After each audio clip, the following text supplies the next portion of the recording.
हरे कृष्णा कृष्णा कृष्णा हरे हरे, हरे रामा रामा रामा हरे हरे। भागवतम 21 हम लोग मत्स्य अवतार के बारे में कुछ सुनेंगे। एक समय की बात है, प्रलय काल आ गया, तीनों लोग समुद्र में डूब गए और उस वक्त ब्रह्मा जी को नींद आ रही थी और उस नींद आने के समय उनके मुख से वेद निकल गया। हयग्रीव नाम का दैत्य योग बल से उस वेद को चुरा लिया। सर्वशक्तिमान भगवान यह सब लीला जान गए, इसलिए उनको मत्स्य अवतार लेना पड़ा। उस समय सत्यव्रत नाम के बड़े उदार राजर्षि केवल जल पीकर तपस्या कर रहे थे। वर्तमान महाकल्प में वे सूर्य के पुत्र श्राद्ध देव नाम से विख्यात हुए। सत्यव्रत, राजर्षि सत्यव्रत उन दिनों जल पी के तपस्या कर रहे थे। बाद में भगवान ने उनको वैवस्वत मनु बना दिया। एक दिन वे कृतमाला नदी के तट पर तर्पण कर रहे थे। तपस्या में भगवान का तर्पण वो करते थे। उनके अंजलि में जो जल लिए, उनके अंजलि में एक मछली आ गई।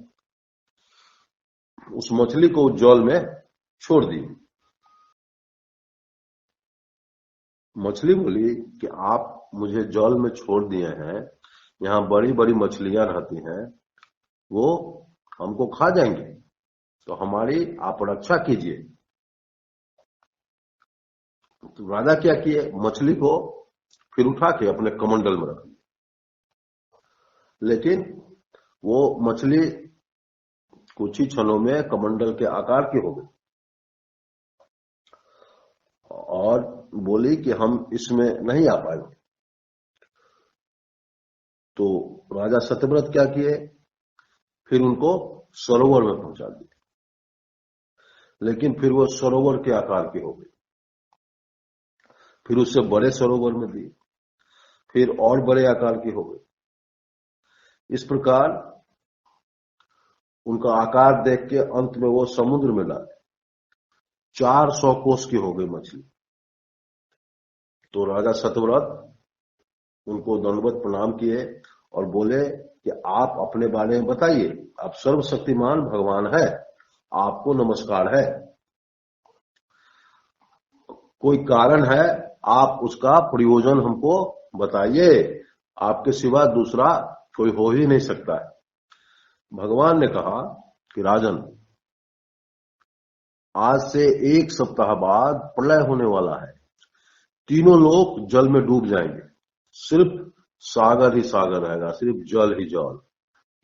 उस समय तुम्हारे पास एक नाव आएगा, तुम समस्त प्राणियों के सूक्ष्म शरीर को लेकर सप्त ऋषियों के साथ उस नौका पर चढ़ जाना और साथ में जितने भी धान्य हैं और बीज हैं सबको तुम उस पर रख लेना। बहुत अंधेरा रहेगा, कुछ किसी को दिखाई नहीं देगा, सिर्फ ऋषियों के सूक्ष्म ज्योति रहेगी, उससे कुछ कुछ दिखाई देगा। तब मैं इसी रूप में, इसी मत्स्य रूप में आ जाऊंगा। मेरी सींग में वासुकी नाग के द्वारा बांध देना नाव को। ब्रह्मा की एक रात्रि तक मैं तुमको समुद्र की सैर कराऊंगा और तुम्हारे हर प्रश्न का जवाब दूंगा। जो जवाब दूंगा वो तुमको याद हो जाएगा और परम ब्रह्म की महिमा से तुम सब जान लोगे। एक सप्ताह बाद प्रलय हो गया। सिर्फ सागर मतलब जल ही जल, एक बहुत बड़ा नाव आया। सत्यव्रत ने भगवान की आज्ञा के अनुसार सबको चढ़ा दिया और अपने भी चढ़ गए। आंधी तूफान बहुत भयंकर, अंधेरा घटाटो कुछ दिखाई नहीं दे रहा था। और जो आंधी तूफान में नैया डगमगाने लगा। तो एक मछली 4 लाख कोस की, मतलब समझिए कि समुद्र को छेके हुए बहुत बड़ा बड़ा सिंह वाला उनके पास पहुंच गए। सत्यव्रत जी वासुकी नाग से उस सिंह को नाव में बांध दिए और सैर करने लगे। ज्ञान, भक्ति और कर्मयोग का सारा रहस्य भगवान ने सत्यव्रत को बता दिया। इसी का नाम मत्स्य पुराण हुआ। मत्स्य पुराण में ज्ञान, भक्ति और कर्मयोग की चर्चा है, जो भगवान ने बताया राजर्षि सत्यव्रत को। जब ब्रह्मा जी की नींद खुली तो अगले कल्प में भगवान ने हैग्रीव को मारकर ब्रह्मा जी को वेद लौटा दिया। यही सत्यव्रत अगले कल्प में भगवान की कृपा से मनु हुए। इस प्रकार भगवान के चरणों में नमस्कार है। और हम लोग संक्षिप्त में मत्स्य अवतार की कथा सुने। अब हम लोग चलते हैं संक्षिप्त राम कथा की ओर। राम कथा सुनेंगे। महर्षि खटवांग थे, राजा थे, बहुत बड़े राजा और शक्तिशाली राजा थे। उनसे कोई जीत नहीं सकता था। बहुत यश कमाए, बहुत यशस्वी थे। तो एक बार स्वर्ग के देवता वो राक्षस लोग तंग कर रहे थे, तो खटवांग को बुला कर ले गए कि हमारी रक्षा कीजिए। खटवांग बरसों लड़ते रहे और सारे राक्षस का काम तमाम कर दिया। जब सारे राक्षस समाप्त हो गए, देवता लोग निश्चिंत हो गए, तो देवता लोग हाथ जोड़ के खड़े हुए कि राजर्षि हमको आज्ञा दीजिए, आपको जो चाहिए हम लोग वोट देने में समर्थ है। तो खटवांग बोले कि तुम लोग क्या दोगे? हम तुम्हारे पास देने के लिए सबसे बेहतर है स्वर्ग। स्वर्ग से बड़ा कुछ है नहीं, और स्वर्ग मेरे लिए तुच्छ है। तुम यह बताओ कि मेरे जीवन की अब कितनी घड़ी बची है, कितना मुहूर्त बचा है मेरे जीवन का। तो देवता लोग बताए कि 2 मुहूर्त। बोले कोई बात नहीं, 2 मुहूर्त बचा है, तुम 1 मुहूर्त में हमको सीधा पहुंचाओ, मेरे घर अयोध्या पहुंचाओ। उनको पहुंचा दिया गया और उसके बाद वो विषयों से मन को अलग करके और भगवान की आराधना करने लगे। उनके चरणों में अपने मन को लगा दिए और सीधा वैकुंठ चले गए। तो इस प्रकार बहुत कम समय में भगवान को पाने वाले खटवांग मशहूर है। ऋषि मुनि देवता सब लोग उनको जानते हैं। वही खटवांग राजा खटवांग के पुत्र हुए दीर्घबाहु, और दीर्घबाहु जो थे उनके पुत्र हुए परम यशस्वी रघु। रघु, जब राम जी की चर्चा होती है तो रघुकुल की चर्चा होती है। यही रघु है। खटवांग के पुत्र दीर्घबाहु और दीर्घबाहु के पुत्र यशस्वी रघु।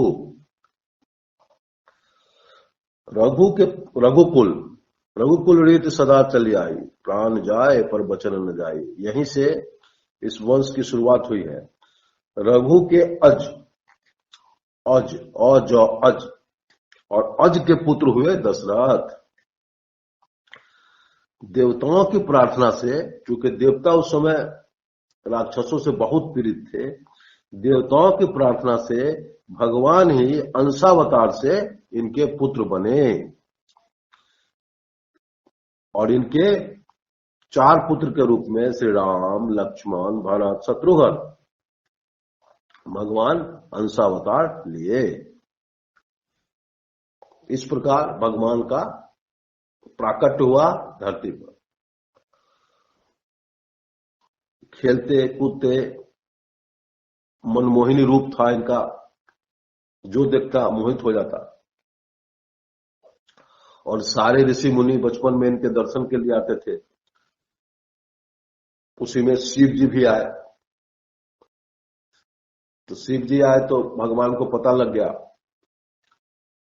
तो अंदर में गोद में खेल रहे थे तो रोने लगे, बहुत जोर से चिल्लाने लगे। तो माता आई, शिव जी का दर्शन की, बाबा मेरा बच्चा बहुत रो रहा है, उसको ठीक कर दो।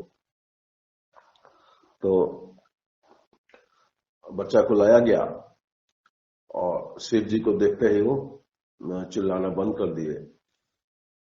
शिव जी प्रसन्न हो गए।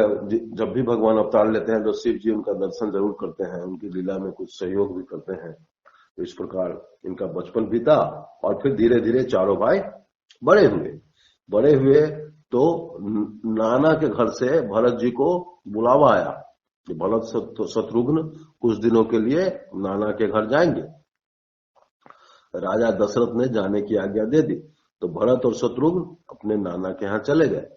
इसी बीच घटना घटी। दर्पण में दशरथ जी देख रहे थे अपने आप को, तो देखे कि कान का बाल पक गया है, सफेद हो गया है। तो उनको ध्यान आया कि अरे अब तो मेरा लड़का जवान है और बेटा जवान हो गया और हम तो बूढ़े हो रहे हैं, इसलिए अपना राजपाट अब बेटा को सुपुर्द कर देना चाहिए। तो इसका प्रचार किए, सब लोगों को बताए, रानियों को बताए, प्रजा मंत्री सब लोग बहुत आनंदित हुए, चूंकि सारी प्रजा राम जी को पसंद करती थी। और ब्राह्मण लोग आके सारा कार्यक्रम शुरू कर दी। लेकिन इसी बीच रात्रि में उनकी पत्नी थी कैकई, वो कुछ अपने शर्त को रख दी कि मेरा बेटा भरत राजा होगा और राम जी बन जाएंगे। दशरथ जी के नहीं चाहते हुए भी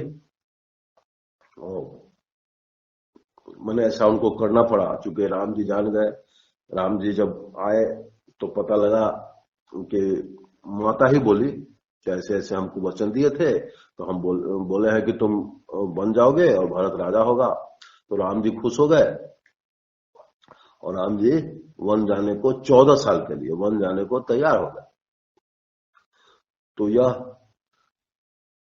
इस लीला का अर्थ यह है कि मनुष्य को हर क्षण हर समय किसी भी विपरीत परिस्थिति के लिए तैयार रहना चाहिए। राम जी यही बता रहे हैं कि किसी का राज्याभिषेक होना है, मतलब आज राजकुमार से वो राजा हो जाएंगे, और यह कहानी परिस्थिति बिल्कुल उल्टा हो कि राजा बनने के बजाय इनको वन जाना है। फिर भी वो विचलित नहीं हुए और मुस्कुराते हुए सब माता को प्रणाम किए। और लक्ष्मण और सीता जी अपनी मर्जी से, अपने जिद से उनके साथ वन को चल दी। अब ये सीधा अपना राजसी ठाट बाट का वस्त्र आभूषण सब उतार दिए और पैदल। वो राम जी का पांव इतना सुकोमल था कि जब सीता जी अपने हाथ से, अपने करकमल से उसको छूती थी तो वो भी उनको गड़ता था, मतलब उससे भी उनको पीड़ा होती थी, इतना कोमल था रूई से उनको। और वहीं पर आज पैदल उस कंकर पत्थर की ओर चल दिए। और फिर लक्ष्मण जी और हनुमान जी मिलकर उनकी सेवा करते थे, पैर दबाते थे, लेकिन उसी खाली पैर वो पूरे जंगल में, यानी इतनी विपरीत परिस्थिति को भी वो आसानी से मुस्कुराते हुए पार किए। दशरथ जी देखे कि राम के बिना तो हम रह नहीं पाएंगे, मेरा प्राण छूट जाएगा, इसलिए अपने मंत्री को भेजे कि जाइए तो सब कुछ समझा बुझाकर लौटा आइए कि चलो वन में चले आए और वापस चलो, हाँ मतलब पिताजी की आज्ञा। तो मंत्री गए वहां, राम जी से सब बात बोले तो राम जी कुछ नहीं उनको विपरीत बताया, कुछ जवाब नहीं दिए। और रात में वो लोग वहीं विश्राम किए और मंत्री के साथ रथ घोड़ा सैनिक और बहुत सारी प्रजा थी, सब लोग रात में सोए कि अब सुबह फिर बात होगी। तो भगवान राम जी देखे कि भाई इन लोगों को हम कैसे समझाएंगे, क्या समझाएंगे, इसलिए वो सबको सोया हुआ छोड़कर सुबह में ही अर्धरात्रि में ही वहां से विदा हो गए। सुबह सब लोग जगे तो राम बिना सब उदास हो गए, छाती पीटने लगे, लेकिन ढूंढने से राम जी फिर कहीं मिले नहीं, बहुत आगे निकल चुके थे। इसलिए सारी प्रजा मंत्री के साथ वापस आए और इधर फिर दशरथ जी को पता लगा कि राम जी सीता जी नहीं आए, तो उनका प्राणांत हो गया, उनकी मृत्यु हो गई। राम जी आगे बढ़े तो उनको नदी पार करना था, तो एक केवट से भेंट हुआ। केवट मतलब नाविक, नाव वाला जो नदी पार कराता था। वो राम जी का बहुत प्रेमी भक्त, तो वो बहुत खुश हो गया, बहुत आनंदित हुआ, राम जी का पैर पकड़ लिया, दंडवत नमस्कार के कह कितना अच्छा काम की कि आपके दर्शन हुए, अगर माता की आज्ञा नहीं होती तो आपका दर्शन नहीं होता, तो ये आपकी लीला है। तो इस प्रकार वो राम जी बोले कि हमको पार करा, तो केवट बोला कि हम पार तो नहीं कराएंगे, पहले हमको पांव पखाड़ने दीजिए। तो बहुत देर वो जिद किया, उन लोगों को शाम हो रहा था, तो फिर लक्ष्मण जी बोले कि जल्दी जल्दी धो, जाने दो। तो प्रेम मिश्रित वो कला था, वो पांव धो लिया। तो लक्ष्मण जी दिए कि लाओ पांव का धो, तो बोले नहीं आपको नहीं देंगे, ये हम अपने लेंगे और अपने परिवार को देंगे, अपनी प्रजा को देंगे। वो वहां राजा था अपने गांव का, तो वो लेके फिर अपने पत्नी को दिया, अपने बाल बच्चों को दिया। और तो बोला कि इसलिए धोए हैं कि आपका बहुत बहुत चर्चा सुने हैं कि आपका पांव पत्थर में सट गया तो वो औरत बन गई, तो आपका पांव अगर मेरे नाव में सट जाता, मैंने वहां पांव का धूल, तो ये पत्थर बन जाता। तो हमारा तो रोजी रोटी नाव है, तो ये पत्थर जब औरत बन गई तो लकड़ी भी औरत बन जाती, तो बहुत मुश्किल है भाई। तो हम खाते क्या, हम तो नाव से ही अपना परवरिश करते हैं, इसलिए हम आपका पांव धोए कि कम से कम मेरे रोजी रोटी का सामान औरत नहीं बने। एक औरत से तो को मुश्किल है निभाना, उसका पालन पोषण करना, और दूसरी औरत आ जाएगी तो कहां से करेंगे। इस प्रकार फिर उनका पांव धोया और नाव से पार कर दिया। नाव से पार किया तो वो सारी प्रजा आ गई उसकी, सबको जल छिड़क दिया, सबके शरीर पर सब शुद्ध पवित्र हो गया। और सब उसके अनुयायी थे, बोले कि आपको किसी बात की दिक्कत नहीं है, आप मेरे घर चलिए, जितना दिन रहेगा 14 वर्ष 28 वर्ष कोई दिक्कत नहीं, हम लोग आपकी सेवा करेंगे। और राम जी देख रहे थे सीता जी की ओर, क्योंकि नाविक पार किया, उसको कुछ देना है पैसा, राम जी के पास तो कुछ था नहीं। तो सीता जी पत्नी वही है, पत्नी की परिभाषा है कि मन की बात जान जाए, चेहरा देख के आंखों से मन की बात पढ़ ले। तो सीता जी के सिर्फ देखें राम जी, और सीता मैया सारी बात समझ गए उनकी, और अपना अंगूठी था उनका निकाल के राम जी को दे दी। और राम जी उस अंगूठी को केवट को देने लगे। केवट पैर पर गिर गया और बोला कि हमको कुछ नहीं चाहिए उतराई, जब आप उधर से लौटेंगे अपने अयोध्या जाने के लिए तब हमको जो दीजिएगा लेंगे, हम मजदूरी नहीं लेंगे, हमको मजदूरी मिलेगा। इस प्रकार केवट से विदा लेकर बोले कि हम तो गांव में जा नहीं सकते हैं, हम तो वनवासी हैं। तो वहीं पर जहां पर साफ सुथरा वट वृक्ष था वहां पर व्यवस्था कर दिया, पूरा पत्ता का घर बना के वहां रहे कुछ दिन। उसके बाद बोले कि अब तुम जाओ, अब हम जाएंगे, हम तो वनवास में निकले हैं ना, तो हमको बहुत आगे जाना है, किसी गांव के संपर्क में हमको नहीं जाना है। फिर आगे निकले और केवल बहुत दूर तक उनको छोड़ने गया, अंत में उसको वापस कर दी। और अब कुछ लीला होना बाकी था, तो क्या किए भगवान की सीता जी को, लक्ष्मण जी कहीं गए थे फल लाने, तो सीता जी को अग्नि में प्रवेश करा दी। असली सीता जी अग्नि में चली गई और उसी तरह की एक दूसरी सीता उनके साथ रह गई। अब उनकी लीला शुरू हुई। एक दिन शूर्पणखा आई, वो बोली कि भाई तुम हमसे शादी करो, तुम बहुत खूबसूरत हो, तुमको बहुत प्रेम करते हैं बहुत। तो राम जी बोले कि भाई हमसे कल क्या करोगे, जाओ मेरा भाई कुंवारा है और उसकी शादी नहीं हुई है। तो लक्ष्मण जी के पास फिर आ गए, लक्ष्मण जी को उसी तरह बात करने लगे। तो लक्ष्मण जी बोले कि नहीं, हमारे तो वही मालिक है ना, तो वो जो कहेंगे वही करेंगे, तो तुम उन्हीं से बात करो। फिर इधर आ गए, तो इतना में राम जी इशारा कर दिए लक्ष्मण जी को। लक्ष्मण जी एक तीर मारे, उसका नाक और कान दोनों कट गया और खून से माने उसका चेहरा भींग गया पूरा, और राक्षसी रूप में आ गई। बहुत सुंदर स्त्री बनी हुई थी, राक्षसी रूप में आ गए और अपने भाई सबको बुलाए। वहां बहुत सेना थे उसका, हजारों सेना, और सारा राम जी पर आक्रमण कर दिया और राम लक्ष्मण वहां पर सारे राक्षस का संहार कर दिए। उसके बाद वो गई रावण को कह दी कि ऐसे ऐसे एक सुंदरी स्त्री के साथ दो आया हुआ है मनुष्य, वही मेरा नाक कान काट दिया। उसके बाद रावण आया और सीता जी का हरण करके चल दिया। मारीच को बोला कि तुम सोना का मृग बनो, राम जी को भगाना वहां से, सब तरीका बता दिया। वो सीता जी को मोहित कर दिया, सोना का हरिण, मारीच जो है सोना का माया का हरिण बन गया। सीता जी बोली कि इसको ला दीजिए, राम जी उसके पीछे दौड़े। इतने में घटना घटी, वो हरिण को जब मारे तो मर गया और चिल्लाया आ लक्ष्मण आ लक्ष्मण। और सीता जी लक्ष्मण जी को नहीं चाहते हुए भी लक्ष्मण जी को जाना पड़ा और रावण इनका हरण कर लिया। रास्ते में जटायु मिला और वो जटायु रावण को मारा, अपने पंख से घायल कर दिया। तो फिर रावण गुस्सा के जटायु का पंख ही काट दिया, तो बेचारा नीचे गिर गया। उसके बाद भगवान आए वहां से व्याकुल होके, पत्नी की खोज में निकले लक्ष्मण को लेके। तो बहुत विरह में थे, बहुत व्याकुल थे और यह बता रहे थे हम माने संसारी को कि पत्नी में आसक्त होने का मतलब समझे। पत्नी में आसक्त हो गए तो जीवन भर बेचैन रहना होगा, इसलिए परिवार में जियो लेकिन आसक्त होकर मत जियो।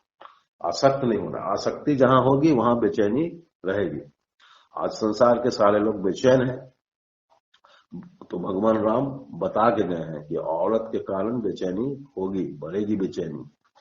इस प्रकार बाद में ढूंढते ढूंढते उनको फिर हनुमान, सुग्रीव, जामवंत सबसे भेंट हुआ। समुद्र किनारे पहुंचे, शिव जी का पूजा किए।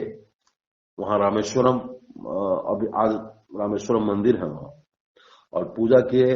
हनुमान जी गए पता करने लंका का, वो उड़ के गए, मतलब समुद्र को लांग के। वहां गए तो विभीषण जी से भेंट हुई और सीता जी से मिले। सीता जी बोले कि भाई तुम इतने छोटे हो, बंदर हो, तुम क्या कर पाओगे। तो बहुत भयंकर पर्वत के समान बन के सीता जी को दिखा दिए, विश्वास दिलाए कि हम कुछ भी कर सकते हैं। तो सीता जी खुश हो गई, बोली ठीक है। तो बोली बड़ी भूख लगी है माँ, हमको कुछ खाने को दो। तो मैंने तुम बोल दो तो हम फल कुछ खा लेते हैं। तो बोल दी कि खा लो, भूख लगी है। तो फल खाने के क्रम में वो सब पेड़ उखाड़ पुखाड़ के फेंके, फल पूरा खाए और सबका हल्ला हो गया पूरे लंका में। तो रावण का बेटा एक आया सारे राक्षस सबके साथ, हनुमान जी सबको मार दिए। फिर उनका मेघनाद आया तो इनको ब्रह्मपाश में बांध के ले गया और पूंछ में आग लगा दिया। उसके बाद पूंछ में आग लगाया, बस घूमते फिरते अट्टालिका सब पर चढ़ते उठते पूरे लंका को जला के फिर चले आए अपने राम जी के पास। उसके बाद फिर चढ़ाई हो गया, सारे बंदर भालू रीछ सब आए और पूरे लंका को घेर लिए। जितना भी लंका का भंडार था, शस्त्र का जगह था, सबको काट कूट मार तोड़ फाड़ करने लगाए लोग। रावण सेना से बहुत घमासान युद्ध हुआ। पुत्र सबको भेजा, एक एक करके भाई को भेजा, मेघनाथ वगैरह को, और ये सही राय देने वाला विभीषण था तो उसको 1 लाख मार। अब तुम दुश्मन की बात करता है। तो विभीषण जी चले आए सीधे राम जी के पास, राम जी के शरण में। राम जी उसको अयोध्या के राजा घोषित कर दिए। हनुमान जी बोले कि महाराज आप विभीषण को राजा घोषित कर दिए, आपकी बात कभी झूठी नहीं होती, अगर रावण आके आपका पैर पकड़ ले तो आप क्या कीजिए? तो राम जी बोले कि रावण पैर पकड़ लेगा तो रावण यहाँ का राजा रहेगा, लंका का, और विभीषण को हम अयोध्या का राजा बनाए। मतलब जो वचन दे दिए वो झूठा नहीं हो सकता है। तो विभीषण भगवान के साथ रह गया और रावण की सारी सेना का वध हो गया। और स्त्री सब विलाप करने लगी, सब छाती पीटने लगी, वाह आपके नाम से पूरा दुनिया थरथर कांपता था, आज आपका शरीर पड़ा हुआ है, आप कुछ नहीं है, आप सिर्फ काम के वश हो गए इसीलिए हुआ, नहीं तो भगवान आपको किसी चीज की कमी नहीं दिए थे। इस प्रकार विभीषण को भगवान आज्ञा दिए कि अब इसका अंत्येष्टि संस्कार सब करो। इधर फिर सीता जी आई और चलने की तैयारी हुई। तो हनुमान जी विभीषण सुग्रीव के साथ भगवान फिर लौटे। यहाँ अयोध्या में भरत जी उनका इंतजार कर रहे थे। भरत जी से मिलन हुआ, दोनों भाई मिलन किए, आंसू से भरत जी भीग गए और माता लोग आ गई, माता को दंडवत हुआ, माता पकड़ ली, माता लोग उनको रोने लगे। कैकेयी से भी मिले, कैकेयी भी आंख से आंसू बहा रही थी। और इस प्रकार राज सिंहासन राम जी को मिला, प्रजा पालन हुआ और प्रजा पालन करके आनंद में रहने लगे। जब राजा हो गए तो ये रात्रि भ्रमण करते थे प्रजा के बारे में जानने के लिए। तो एक दिन धोबी की वार्ता हुई जिसमें सीता जी का कुछ शिकायत कर रहा था, इसलिए बाद में सीता जी को वन में वाल्मीकि आश्रम में पहुंचाया गया, लक्ष्मण जी पहुंचाया और लव कुश बच्चा हुआ, 2 पुत्र भगवान को, लव और कुश। सीता जी फिर अंत में धरती माई जहां से आई थी उस धरती में समा गए और राम जी भाई सहित अपने लोक को चले गए। इस प्रकार संक्षिप्त में हम लोग राम कथा सुने। अब एक छोटी कथा। राजा दुष्यंत थे, बहुत बड़े राजर्षि सम्राट थे। कण्व ऋषि के आश्रम में आए, कण्व ऋषि के आश्रम में आए और उनको भूख प्यास तो लग ही जाता है। पहले वो कलेवा लेके नहीं चलता था, चलो जहां जाएंगे महाराजा है कहीं भी मिल जाएगा, लोग स्वागत करता था, सत्कार करता था। तो कण्व ऋषि के आश्रम में आए और कण्व ऋषि थे नहीं, वहां एक बहुत खूबसूरत अति सुंदर लड़की बैठी हुई थी। तो पूछे भाई आप कौन है देवी, आप बताइए।